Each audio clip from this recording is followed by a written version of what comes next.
राधे राधे। हरे कृष्णा कृष्णा कृष्णा हरे हरे, हरे राम राम राम हरे हरे। माघ मास महात्म अध्याय 23। श्री लोमश ऋषि जी ने माघ मास के स्नान की महिमा का वर्णन किया है कि माघ मास के स्नान का इतना महत्व है, अगर कोई व्यक्ति प्रेत या पिशाच जुनी में भी फंस जाए तो वो उसके भी माघ मास के स्नान से उसके सभी पाप है वो नष्ट हो जाते हैं और उसे मोक्ष की प्राप्ति होती है।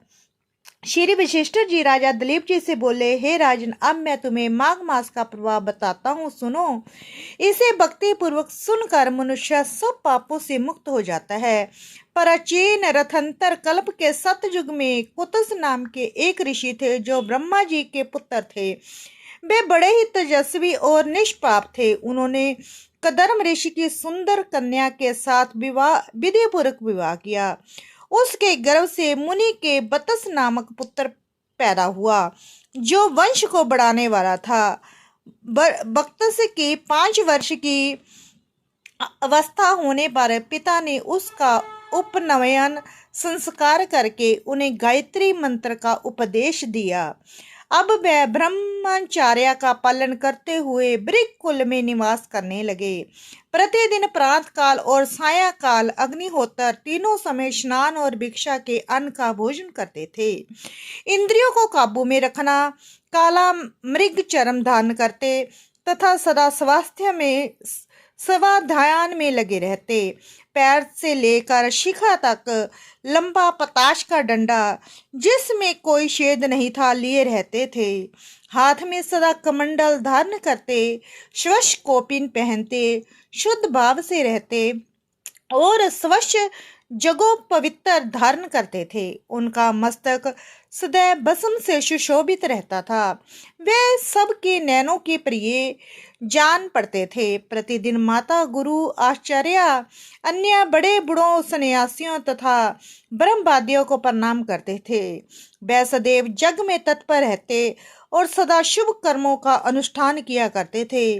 वे हाथ में पवित्री धारण करके देवताओं, ऋषियों की सेवा किया करते थे।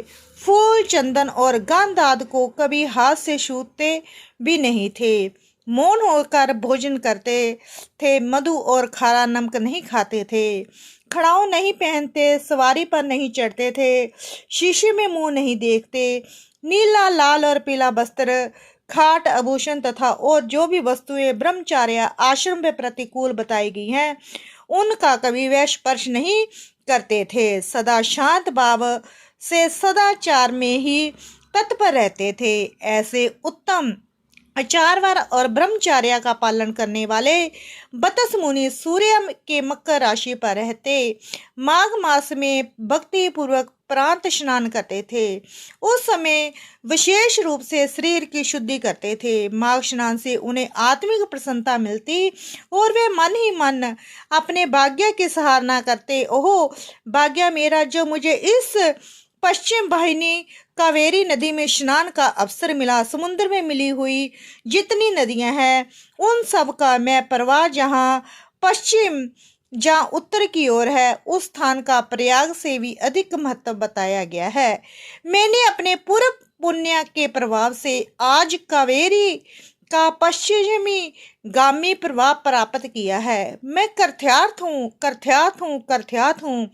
इस प्रकार सोते हुए वे प्रसन्न चित्त से कावेरी के जल में तीनों का स्नान करते। उन्होंने कावेरी के पश्चिमी गामी प्रवाह में 3 साल तक माघ स्नान किया। उसके पुण्य से उनका अंतःकरण शुद्ध हो गया। मैं ममता और कामना तदंतर माता पिता और गुरु की आज्ञा लेकर वह सर्व पाप नाशक कल्याण तीर्थ में आ गए। उस सरोवर में भी 1 मास तक माघ स्नान करके ब्रह्मचारी बतस मुनि तपस्या करने लगे। राजना, इस प्रकार उन्होंने उत्तम तपस्या करते देख ब्रह्मा विष्णु प्रसन्न होकर उनके आगे प्रत्यक्ष प्रकट हुए और बोले, हे मृगश, मैं तुम पर बहुत प्रसन्न हूँ। जी कहकर भगवान ने उन्हें मस्तक का स्पर्श किया।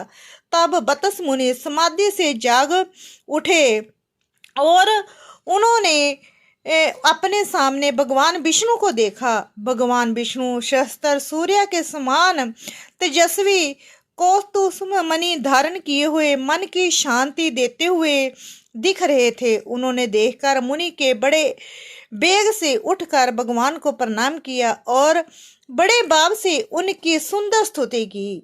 भगवान की स्तुति और नमस्कार करके बतस मुनि भगवान के सामने हाथ जोड़कर खड़े हो गए। उस समय उनके नेत्रों से आनंद के आंसू बह रहे थे और सारा शरीर में रोमांच हो रहा था। तब श्री भगवान ने कहा, हे मृग श्रृंगा, तुम्हारी इस स्तुति से मुझे बड़ी प्रसन्नता हुई है। माघ मास के इस सरोवर के जल में जो तुमने स्नान और तप किए हैं, इससे मैं बहुत संतुष्ट हूँ।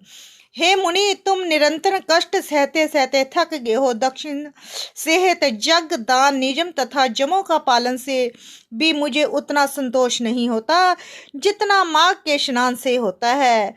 अब मैं पहले तुम मुझसे वर मांगो। मुनि मृग श्रृंग बोले, हे देवादिदेव, संपूर्ण देवताओं और द्वारा वंदित हे जगन्नाथ, आप जहाँ सदा निवास करें और सब को सब प्रकार के भोग प्रदान करते रहें। आप सदा सब जीवों को सब तरह की संपत्ति प्रदान करें। भगवान, जहाँ मैं आपका कृपा पात्र हूँ, तो यही एक बार जिस निवेदन कर चुका हूँ देने की कृपा करे। कमला नैना चरणों में पड़े हुए भक्त का दुख दूर करने वाले, आप मुझ पर प्रसन्न होइए। मैं आपके शरण में आया हूँ। भगवान विष्णु बोले, मृग एव मस्तु, ऐसा ही होगा। मैं सदा जहाँ निवास करूँगा। जो लोग जहाँ मेरा पूजन करेंगे उन्हें सब प्रकार की सुख संपत्ति प्राप्त होगी। विशेषतः जब सूर्य मकर राशि पर हो, उस समय इस सरोवर में स्नान करने वाले मनुष्य सब पापों से मुक्त होकर मेरे परम पद को प्राप्त होंगे।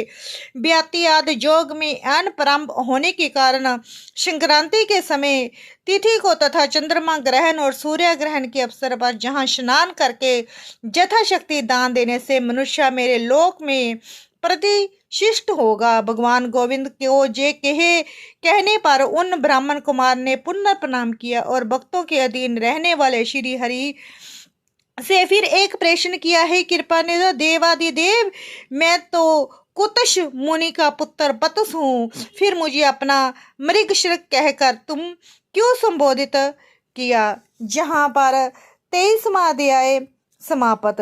राधे राधे। हरे कृष्णा कृष्णा कृष्णा हरे हरे, हरे राम राम राम हरे हरे।